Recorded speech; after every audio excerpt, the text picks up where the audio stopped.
Assalamualaikum warahmatullahi wabarakatuh. Kami dari kelompok simultan dengan produk tatakan gelas berbahan dasar clay yang beranggotakan kelompok Aliara Madani dengan NIM 211300006, Nafa Cesa Putri 2113013, Aldora Mareta 2113022, Muhammad Arta Bima dengan NIM 2111058. Kemudian untuk slide ketiganya yaitu pendahuluan home industry atau UMKM sekarang sudah menjadi solusi dalam menghadapi krisis ekonomi.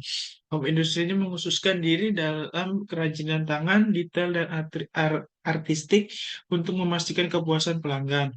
Produk atau tatakan gelas menciptakan solusi yang efisien agar para konsumen nyaman dan menjaga agar permukaan meja tetap untuk menaruh gelas tetap kering dan bersih karena sudah ditandai oleh tatakan tersebut.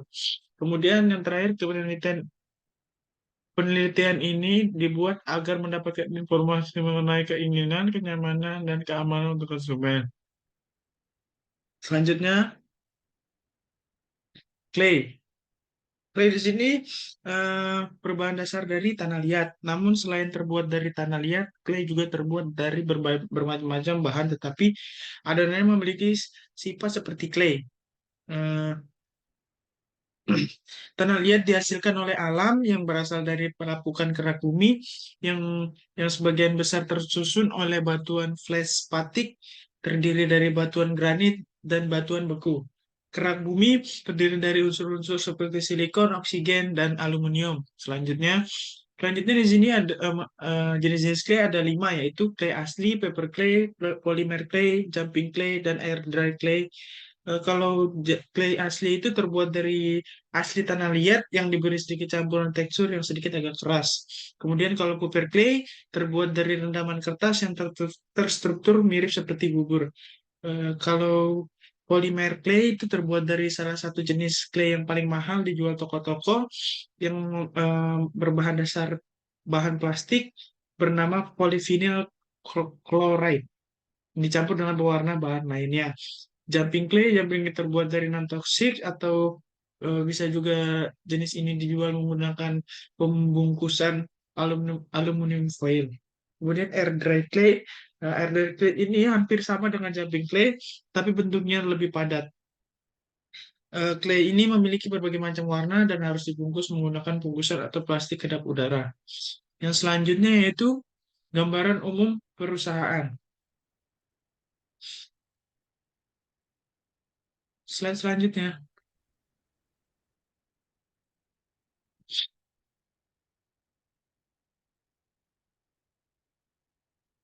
Nah, di sini ada gambaran umum tentang perusahaan yang kami ambil yaitu dari Clay Garden Studio 77 yang beberapa aspek penting yang diterapkan dalam usaha yang sedang dijalani yaitu aspek produk. Aspek produksi ini Clay Garden Studio 77 memproduksi macam produk clay dan menerima permintaan langsung dari pelanggan. Yang produk yang dibuat berupa boneka tanah liat, aksesoris, souvenir, dan banyak produk lainnya sesuai keinginan pelanggan. Kemudian Garden Studio 77 ini juga memproduksi dan menghasilkan beragam produk dari clay yang inovatif dan variatif. Sehingga Clay Garden 77 ini mampu bersaing dengan produk lokal sejenisnya.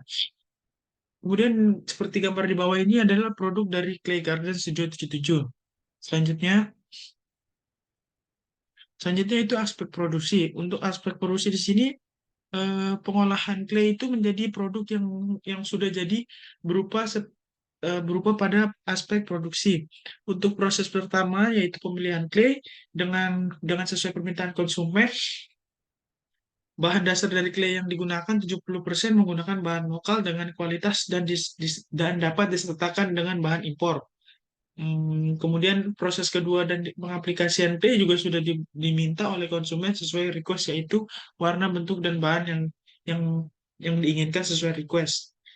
Kemudian yang terakhir yaitu proses finishing atau pengeringan clay yang sudah dibentuk. Untuk aspek pemasaran dari clay Garden Studio 77 ini mereka memanfaatkan promosi itu menggunakan media sosial, menjual produk lewat online shop, dan menjual langsung produk di toko. Untuk target pasarnya itu anak-anak sampai dengan remaja sampai dengan 20 tahun, pengrajin atau mempunyai bisnis aksesoris, toko aksesoris. Untuk pemasar online-nya itu dari Garden sudah 7 ini menggunakan Facebook, WhatsApp, Instagram, Marketplace, dan Influence. Untuk pemesanan offline-nya itu Tree Garden Studio ini mampu berskala internasional bersama dengan Dinas Perdagangan Diaspora membuka wisata edukasi dengan workshop. Kemudian yang selanjutnya aspek SDM dan struktur organisasi. Untuk pada aspek SDM, Clay Studio 77 ini melakukan pelatihan dan bimbingan kepada para pengrajin sehingga produk Clay menjadi lebih bervariatif dan dapat menciptakan inovasi baru sehingga tercipta produk yang berkualitas. Untuk struktur organisasi dari Grace Garden 77 ini hanya terdapat pemilik usaha dan para pengrajin. Jadi pemilik usaha juga membantu dalam proses pembuatan produk, lalu untuk mempromosikan pemasaran dibantu oleh anak-anak pemilik usaha clay tersebut. Kemudian yang selanjutnya yaitu lokasi UMKM-nya itu berlokasi di Jalan Klaverina, Blok H733, Belimbing, Kota Malang, Jawa Timur. Kemudian yang selanjutnya kita akan membahas Gancar. Gancar di sini yang kita lakukan selama 1 minggu sampai yang terakhir yaitu pemasaran. Untuk persiapan survei pasar itu dilakukan pada 1 sampai dengan 5 November. Yang kedua, pembelian bahan baku dilakukan pada 6 sampai 11 November. Kemudian pembelian alat dan mesin produksi dilakukan pada 6 sampai dengan 18 November. Kemudian perekrutan tenaga kerja baru dilakukan pada 12 sampai 25 November. Kemudian pelatihan tenaga kerja dilakukan pada 26 November sampai dengan 9 Desember. Persiapan tempat produksi dilakukan pada 19 November sampai dengan 2 Desember. Evaluasi hasil produksi dilakukan pada 10 sampai dengan 16 November. Pemasaran dilakukan 17 sampai 30 Desember. Kemudian untuk uraian data kuesioner dijelaskan oleh teman saya.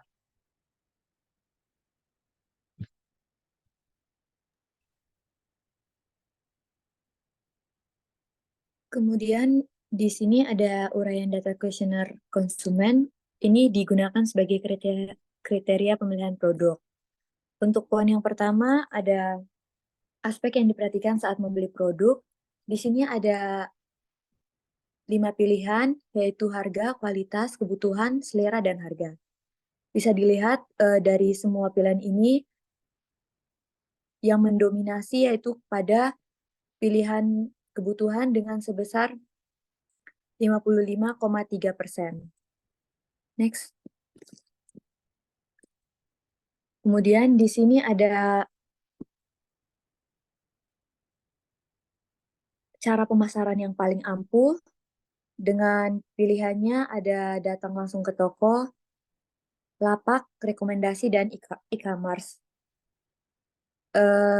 Dilihat dari diagram tersebut, dapat diketahui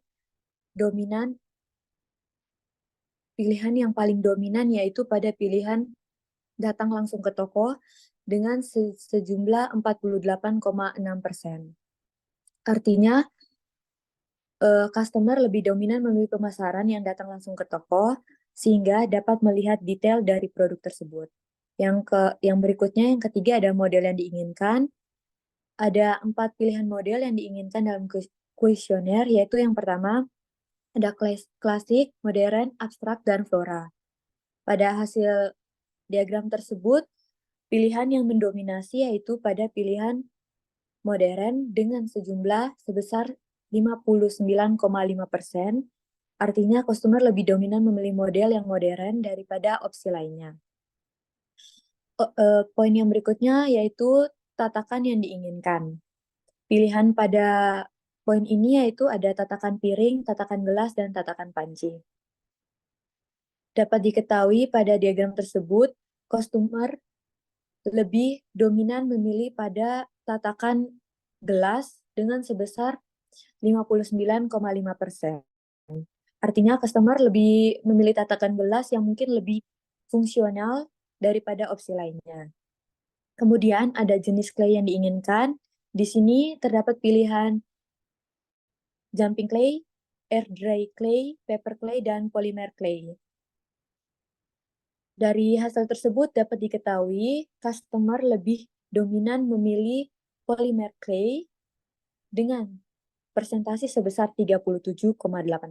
Yang artinya customer lebih memilih polymer clay yang mungkin bahannya sangat kuat daripada opsi lainnya. Kemudian akan dilanjutkan oleh teman saya. Nah, selanjutnya di sini ada data importance rating dari kuesioner yang sudah disebarkan sebelumnya. Di sini yang pertama ada nilai rating, aspek yang diperhatikan dapat dilihat di tabel berikut. Di sini ada poin-poin seperti keterangan sangat tidak penting, kurang penting, penting, lebih penting, dan sangat penting. Dengan total responden 37 memiliki skor 241, maka di pertanyaan kuesioner yang pertama ini importance ratingnya ada 6,51. Lalu di nilai rating tahan lama dengan keterangan yang sama seperti sebelumnya, importance ratingnya ada di 7,05. Dan di nilai rating warna yang menarik, di sini importance ratingnya dapat dilihat ada 6,94. Lalu di nilai rating desain tatakan memiliki importance rating sebesar 7,70.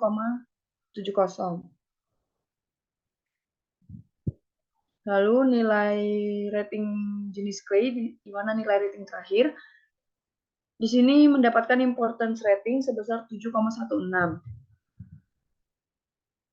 Selanjutnya, penerapan produk berdasarkan QFD. Setelah dilakukan analisa terhadap hubungan antara kebutuhan konsumen dan karakteristik teknis menggunakan simbol untuk mempermudah dalam perhitungan, maka simbol tersebut diterjemahkan ke dalam angka sesuai nilai dari masing-masing simbol. Nah, di sini ada 3 simbol, di mana simbol pertama ini ada lingkaran berwarna hitam. Di sini artinya hubungannya sangat kuat. Lalu yang kedua ada lingkaran tetapi hanya bentuk lingkaran luarnya saja yang berwarna hitam. Di sini berarti hubungannya sedang. Lalu ada bentuk segitiga di mana hubungannya itu terbilang rendah.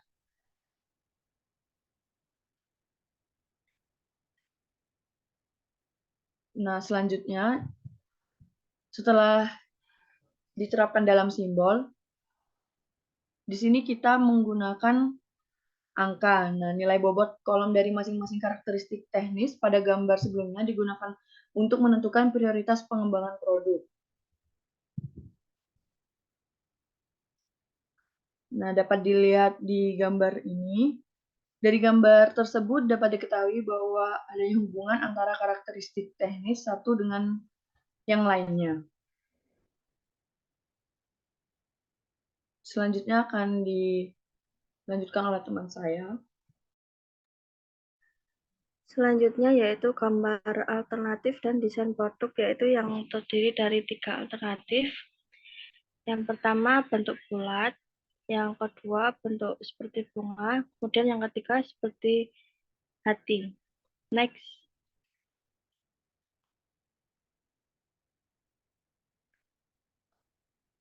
Kemudian final design, yaitu yang pertama konsep desain, yaitu menggabungkan kepraktisan dan estetika dalam satu produk multifungsi, yaitu terinspirasi dari gaya modern dan minimalis.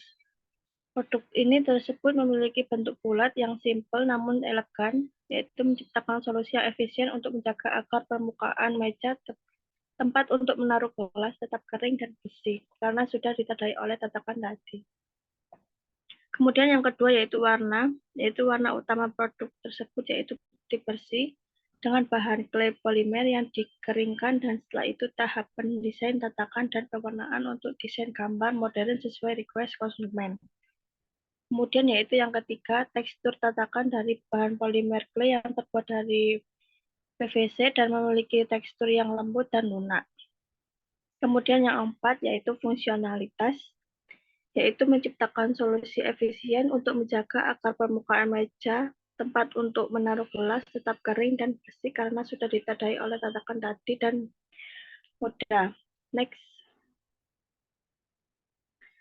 Kemudian desain tersebut menghasilkan solusi praktis dan estetika dalam satu produk yang dapat meningkatkan efisiensi dan tampilan ruangan dengan sentuhan modern. Berikut tabel yang digunakan untuk menentukan produk akhir yang akan dibuat, yaitu kriteria produk. Yang pertama, desain yang modern, warna yang menarik, harga, kualitas.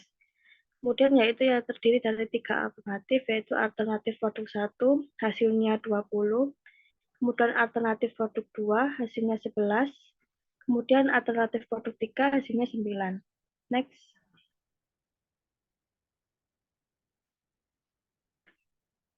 Kemudian dari masing-masing alternatif dapat disimpulkan bahwa alternatif 1 mendominasikan dalam penentuan produk akhir yang akan dibuat. Kemudian yaitu spesifikasi produk akhir. Dari ketiga alternatif di atas, kita mengambil salah satu produk pilihan yaitu pada gambar alternatif 1 dan akan kita jadikan sebagai suatu produk jadi dari hasil pengamatan dan pertimbangan yang telah diteliti. Dalam proses ini dilakukan dengan cara pembentukan clay sesuai request, kemudian pengeringan, penentuan desain gambar modern sesuai request konsumen, kemudian pengecatan, dan yang terakhir pengeringan total. Next.